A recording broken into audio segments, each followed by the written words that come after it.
Hola, ¿qué tal? ¿Cómo están? Les saluda Edson Sánchez y bienvenidos a Impacto Económico. Vamos de inmediato a revisar los titulares. En Brasil, miembros de los pueblos indígenas protestaron contra el proyecto de ley del presidente Bolsonaro que intenta legalizar la minería y otras actividades vinculadas con la electricidad y agronegocio en tierras protegidas.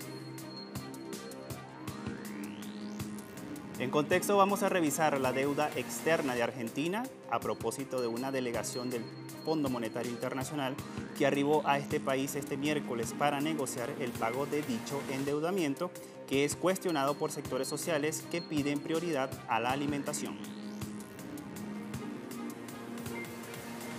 Y la presidenta de la Comisión Europea plantea que un porcentaje del presupuesto de la Unión Europea se destine a la lucha contra el cambio climático.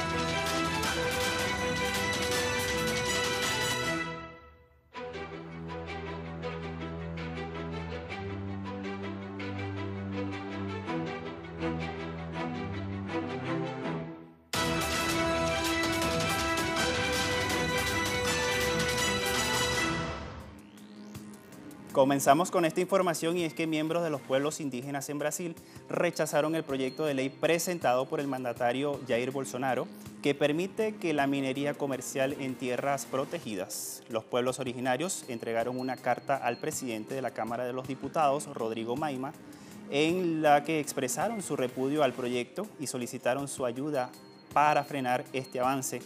Ellos están considerando que este instrumento ofrece sus tierras a la explotación y a los intereses económicos de ricos y poderosos, lo cual califican además como una especie de guerra contra los pueblos indígenas de Brasil.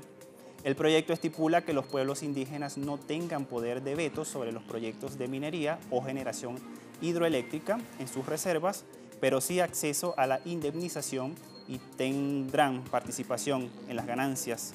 Sin embargo, en la misiva, los manifestantes sostienen que su libertad se logra con el disfrute de sus territorios sin minería, sin hidroeléctrica y sin agronegocio.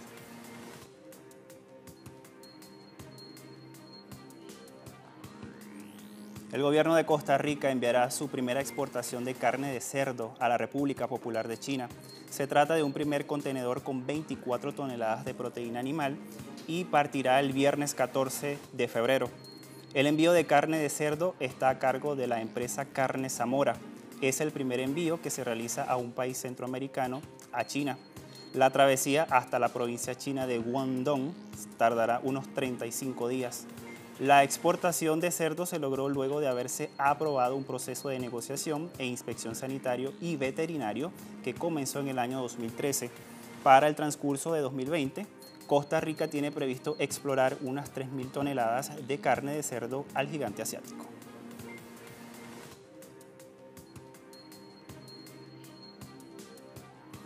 El bloqueo económico y criminal de Estados Unidos contra Cuba afecta directamente un servicio vital para la ciudadanía de este país. Estamos hablando del gas doméstico. La estatal Unión Cuba Petróleo, la CUPET, atribuye la escasez del gas licuado en la isla al endurecimiento de las medidas de Estados Unidos. Con ello se afecta el recurso esencial para cocinar a 1.7 millones de familias cubanas. El gobierno de La Habana tenía programado recibir cargamentos de este producto a finales de diciembre de 2019 y principios de enero de 2020, pero los proveedores se negaron a realizar entregas planificadas. Las importaciones se cancelaron en 2019 a compañías estatales cubanas como la Corporación Panamericana, responsable de acuerdos de energía y negocios internacionales. La directiva de CUPET hizo un llamado a la población para que aplique todas las medidas de ahorro en sus casas con el objetivo de detener un mínimo de afectaciones.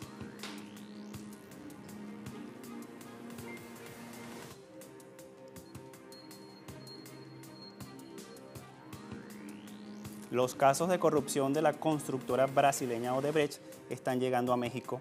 El exdirector general de la estatal productora de crudo Pemex, Emilio Ricardo Lozoya, fue detenido en España luego de que las autoridades descubrieran transferencias de dinero de la siderúrgica mexicana AMSA a una filial fantasma de Odebrecht.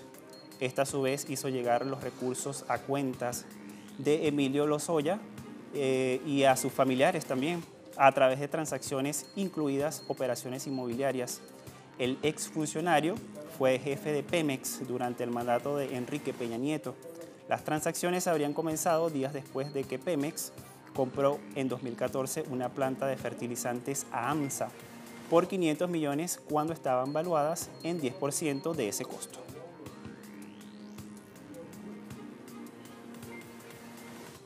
Y el gobierno de Ecuador mantiene atado a las recetas del organismo financiero internacional. El Banco Mundial sugirió al ejecutivo de este país eliminar gradualmente el Banco del Instituto Ecuatoriano de Seguridad Social. Vamos a revisar esta información del medio local El Comercio. El documento denominado Marco de Cooperación con Ecuador 2019-2023, publicado el 17 de enero de 2020, expone que el Banco Mundial está respaldando un programa para desarrollar un mercado de deuda adecuado que permita transferir estos activos financieros de los bancos públicos a los privados. El texto forma parte del anexo 9, que contiene 3 actividades de este ente, quise decir, para movilizar la inversión privada. En el último apartado, el informe señala que de acuerdo con la estrategia de maximización, el financiamiento para el desarrollo y la solicitud del gobierno de Ecuador, el grupo del Banco Mundial ha determinado que la inversión privada podría generar importantes beneficios si se eliminan las actuales distorsiones del mercado.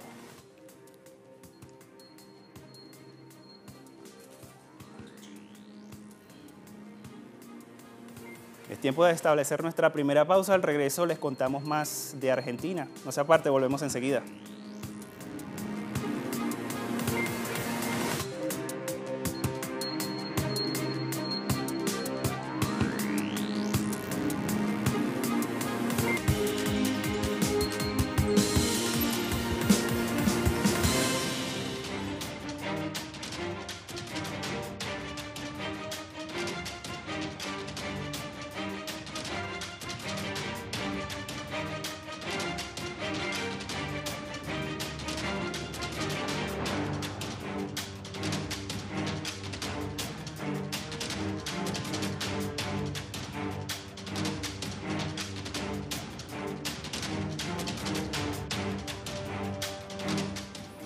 Una misión del Fondo Monetario Internacional ya está presente en Argentina para abordar el tema de la deuda de este país, contraída por el exmandatario Mauricio Macri.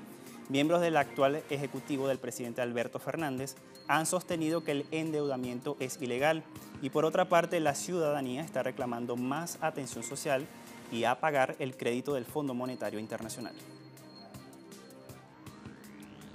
Una delegación del Fondo Monetario Internacional arribó el 12 de febrero a la Argentina para iniciar una visita en la que se llevarán a cabo reuniones con autoridades para abordar la situación de la deuda y perspectivas económicas. La visita es la primera que realiza el organismo al país desde que inició el periodo de gobierno del presidente Alberto Fernández.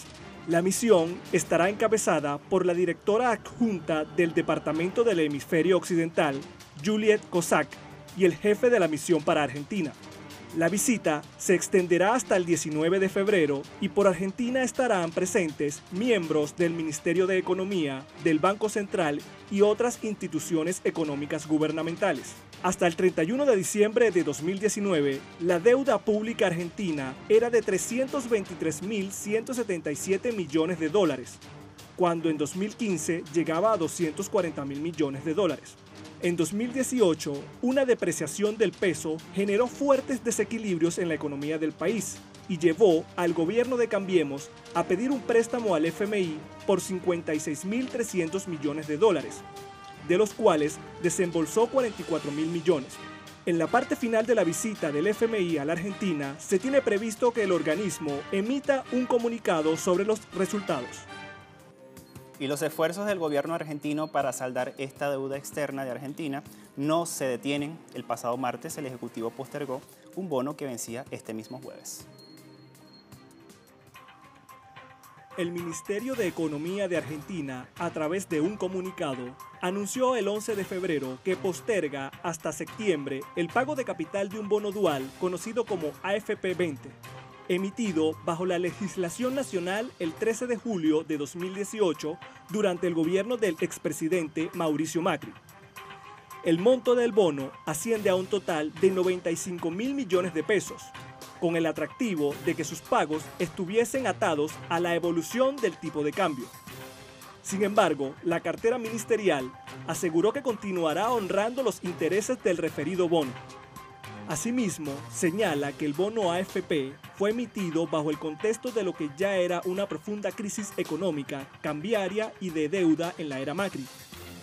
La decisión del Ejecutivo coincide con la protesta de cientos de argentinos que este martes marcharon por las calles de la capital para pedir al gobierno que priorice el hambre y la crisis social sobre el pago de la deuda externa del país. ¿Pago de la deuda o el hambre o la deuda que tiene con el pueblo? Plata no se vaya para el fondo, que en realidad se destine con un plan serio para poder ayudar a los sectores más pobres. Y por su parte, la vicepresidenta de este país, Cristina Fernández, recientemente se opuso al pago de esta deuda contraída por la administración de Cambiemos. De acuerdo a la alta funcionaria, el Fondo Monetario hizo a su país un préstamo ilegal y pidió a este organismo internacional una quita sustancial de la deuda. Las palabras las ofreció en La Habana, Cuba, donde presentó su obra titulada Sinceramente, a propósito de la Feria del Libro.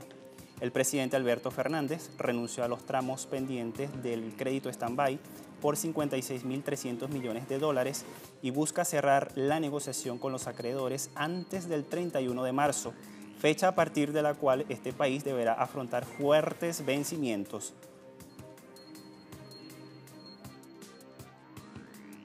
Fuera de la historia del Fondo Monetario Internacional, comprometiendo el 60% de la capacidad prestable del organismo multilateral, y por otro lado se hizo violando las obligaciones que tiene el propio Fondo Monetario Internacional. Hacemos nuestra segunda pausa. Al regreso hablamos de la Unión Europea.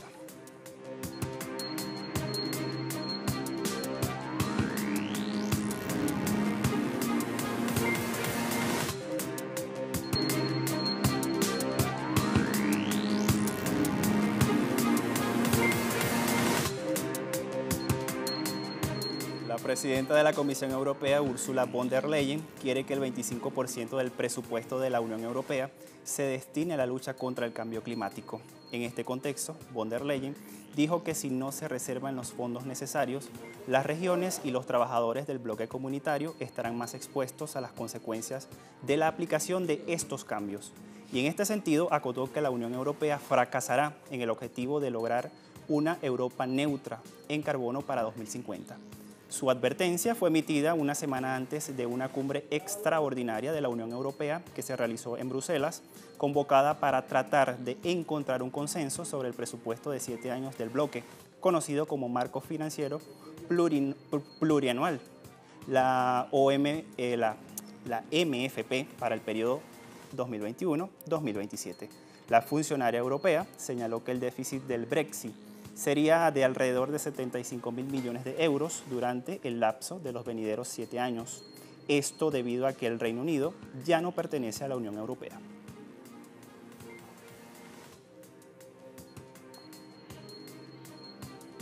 El aparato industrial de la eurozona registró una caída en el último mes del año pasado. Datos difundidos por la Oficina Europea de Estadística, la Eurostat, revela que la producción industrial de la eurozona cayó 2.1% en diciembre pasado frente al mes precedente y más de 4 puntos porcentuales en comparación con idéntico lapso de 2018. En dicho periodo, la productividad de la industria de los países de la Unión Europea anotó una caída de 2% y en este contexto, el mayor descenso de la producción industrial de todo el bloque comunitario se registró en Estonia con una baja de 10%.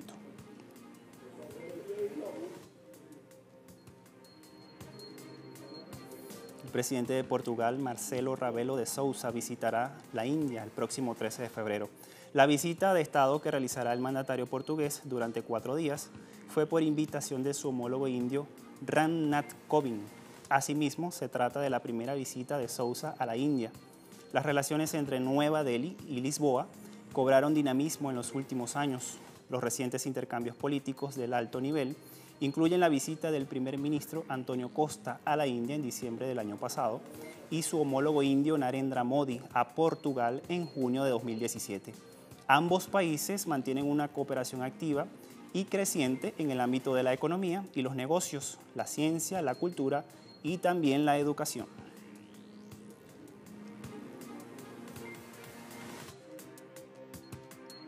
Y en Estados Unidos, un estudio revela que el seguro médico en algunos casos no alcanza para costear el gasto de una intervención quirúrgica.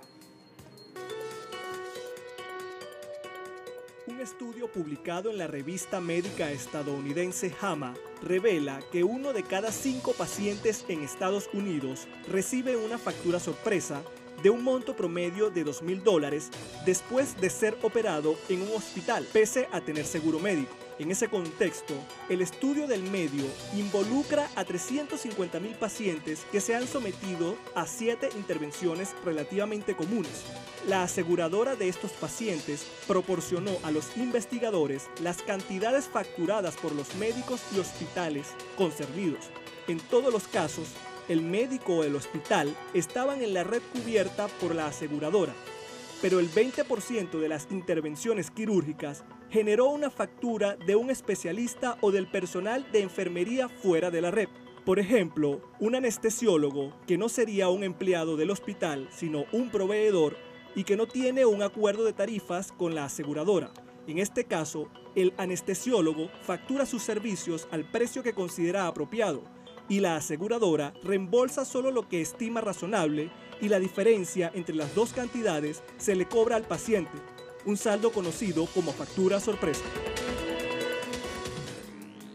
El gas natural es el único recurso fósil que aumentará su proporción en el mundo para el año 2050.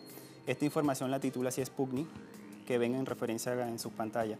Los mercados energéticos experimentarán cambios significativos para 2050 y el gas natural se convertirá en el único recurso fósil que aumentará su proporción en el mundo, según un pronóstico del Foro de Países Exportadores de Gas sobre el desarrollo de los mercados de energía y gas hasta 2050. Asimismo, el grupo agrega que el petróleo seguirá siendo una fuente de energía muy importante, pero se espera que su proporción en el mercado energético disminuya al 26%, mientras que el uso del carbón caerá bruscamente al 18%.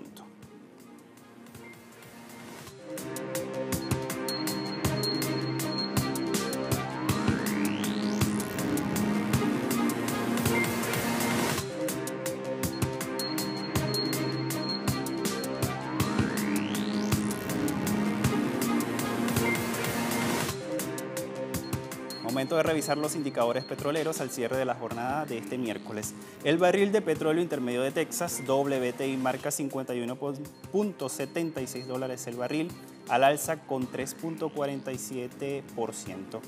El Brent, allí lo tenemos, se ubica en $56.02 el barril y sube 3.32%. La referencia para el crudo venezolano, 322.57 yuanes y tiene una baja de 31.8 yuanes al cierre de la semana pasada. Con estos indicadores llegamos al final de Impacto Económico. Recuerde visitar nuestras redes sociales. Soy Edson Sánchez. Hasta la próxima.